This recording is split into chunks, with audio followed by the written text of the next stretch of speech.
Guys, it's Sarah, and today I wanted to share with you some books that were recently recommended in our most recent Booktube Besties virtual reading retreat that are on my TBR that have now been pushed a little bit higher to maybe get to because they have been recommended and talked about recently. So every time we do a reading retreat, I tend to do some sort of video about it. Usually it's books that I purchased because of it or books that I'm now interested in because of it. So this one is going to be books that I already own and I'm already interested, but now they're kind of moving up my list a little bit. Okay, this first one's cheating just a little bit.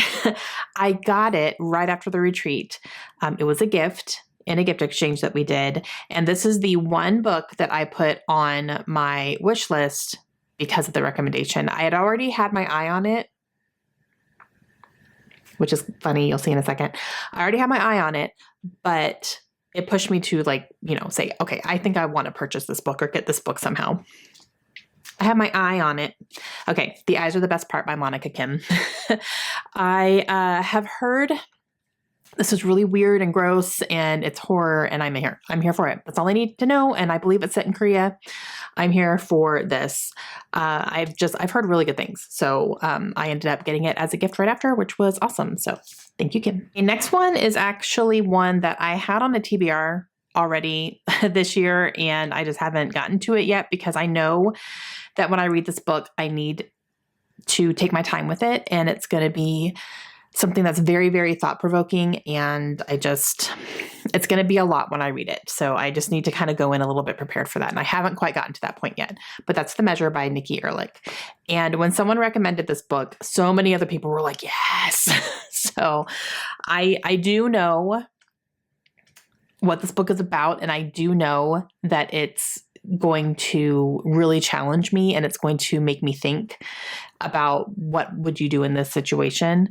And I'm here for it. Definitely here for it. And this is a read with Jenna pick as well, which I've been having a lot of good luck reading books that Jenna picks for her monthly picks. So that's something I'm going to start paying a little bit more attention to too. When I see a Jenna sticker, I might be more inclined to pick it up. But yeah. Okay, the next one is We Used to Live Here. This is by Marcus Kluwer. I'm not 100% sure how to say his last name. Now, I have a thumbnail of this one because this one is currently out for delivery for me today. I've been waiting to film this video until I had this book physically in my hands because I ordered it actually a couple of weeks ago and it was on back order and now it's here. But it hasn't been delivered yet and I am out of time to film today. And this is the only day that I could film. So I was trying to hold out, but I can't. So any minute now, probably 10 minutes after I finish filming, it's probably going to show up, which is just going to be my luck. But I have this physically being delivered to me today. And guys, I have heard every single person who has read this book has said this book is one of the scariest books I've ever read. Like legitimately creeps me out. And I'm here for that. So I had just purchased a copy and I'm very excited to read it at some point, but someone did recommend this and it's somebody who I have pretty similar reading taste to as well. So I'm excited to try it. Next one is The Daydreams by Laura Hankin. This is one that I do have on my Kindle. I believe I got it from NetGalley, so I have a copy of this readily available. I need to really give Laura Hankin a shot though, because I started reading one of her books, her newest one actually, called One Star Romance. I started reading that earlier this year and then I ended up putting it down. I don't know if I just wasn't in the right mood for it. Maybe it just wasn't keeping my attention. So I did put it down for now. But I do need to go back and see if I am going to like her books because her book premises definitely intrigue me. I just need to give her a fair shot. And I don't think I've done that. The next one is No Two Persons by Erica Bauermeister. This is another one that I do have on my Kindle. Another one that I started and put down. And I didn't put it down because I wasn't liking it. I put it down, I think, because I picked it up at a time where I was really busy and I just could not give it my full attention. And I want this to be a book that I give my full attention. It's not a very long book, but it's bookish and it is about different people who read the same book and how that book affects their lives in different ways because of, who they are, where they live, what they're walking through in life currently, and things like that. And I've heard amazing things about this one.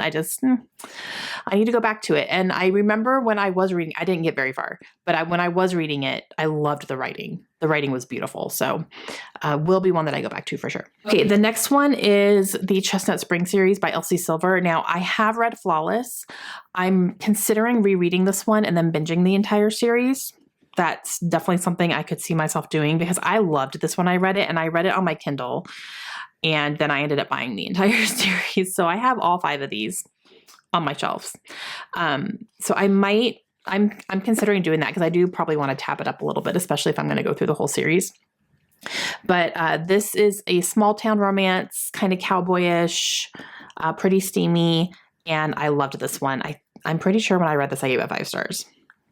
So, but I definitely need to go back. I need to revisit this one, and then I think I want to read the whole rest of the series like that. But yeah. Okay, this next one, guys. Are you ready? Manacled by Senlin Yu, which is a fan fiction. It's fan fiction. Okay, I was personally recommended this probably about a year ago, I think, by a friend of mine. She sent me a message and she said, Sarah, there's this book. It's fan fiction. It's Dramione. So Draco and Hermione from Harry Potter. Fan fiction, which apparently is a whole thing.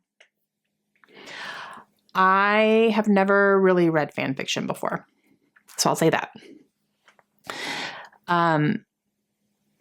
But I was hearing more and more about this. So she's the first person who told me about it, and then I kept hearing about it after that. It was one of those things where it was just like, okay. So this is online only as of right now. So it's free for you to read.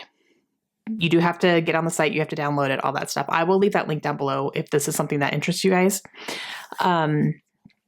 It's very long. It is a very long book, but it is Draco and Hermione. It is taking the end of, I believe, book 5, Order of the Phoenix, and it rewrites the end of Harry Potter, is what it does.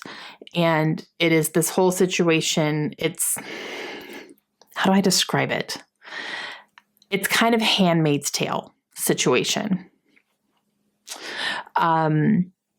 There are a lot of content warnings for this one, which I believe are on the site. Like before you download the story, it tells you what to be aware of. So it's very, very adult. And, but I have heard really good things about it. So after my friend recommended it to me, I just kept kind of hearing about it and seeing it places. And then I heard about it on the Currently Reading podcast. I was like, okay. And we're talking about it here now. And then it got brought up here and I'm like, okay. Now here's the thing. I had already downloaded this before. So this has been on my Kindle for a while. I just haven't clicked it to start reading it yet. So there's that. You can also purchase bound copies of this book through Etsy. There are people who will bind it. Now they're not selling the story itself, but you're basically paying for supplies and labor for that. But there are people who are binding this book so that you can have a physical copy of it in your hands if you want it. Now, here's the thing with Manacled. If it's something you're interested in, and you want to read the original work, go ahead and get it now because it's only going to be available online till the end of this year. I think she said through the end of 2024, because in 2025, this book is going to be published by a publisher. However, she can't publish it under like Draco, Hermione, Hogwarts, anything like that. So she has to rewrite this book and make it her own characters, her own world. So it's going to be different when it is traditionally published. It'll be the same story, but it will be different. So if you want to read the original, like set in Harry Potter, the way it's originally intended when she wrote it, then go ahead and get it now because it won't be available after this or after, the end of this year.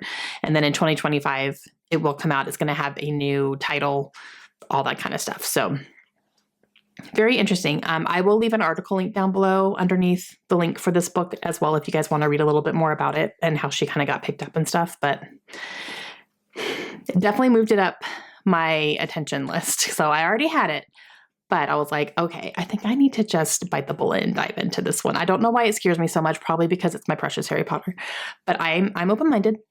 I can read things. So yeah. And then the final one is funny because the person that recommended this one, she recommended it and she was currently reading it at the retreat. So she was like, I came on here like fully prepared to recommend a different book, but now I'm recommending this one because I'm currently reading it and I'm loving it so much. And I just need to talk about it. And that is Tress of the Emerald Sea by Brandon Sanderson. This is a book that is part of his secret projects that he wrote during COVID. And then he ended up turning them into physical books printed by his company originally.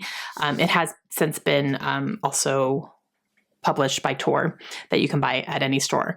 This version of it is something that was on Kickstarter and I 100% bought into all that. So my copy looks different than what's in the stores right now, but you can get it in the store. And this is, I've heard kind of a little Princess Bride-ish, and piratey, and it's Brandon Sanderson, so I know I'm going to love it because I love his writing so much and I love his worlds. This, I think, does take place in the Cosmere, but I don't think it's not something that you have to read the rest of the books in order to be able to pick this one up and understand it. You can read this on its own and it's totally fine. But I think there may be little Easter eggs in here that if you haven't read any of his other books that you're probably going to miss, which would probably be me if I read this anytime soon, because I'm still very much in my beginning of getting into his Cosmere world and, trying to get into all that. But it's definitely on my list, moving up a little bit. And yeah. Okay, guys, those are the books that were recommended at our most recent virtual reading retreat that I'm already interested in, but now I'm just a little bit more interested. I'm like, oh, I'm going to pay attention to that. I hope you guys enjoyed that. Please let me know if you read any of these, and I will see you guys again soon. Hope you have a great day.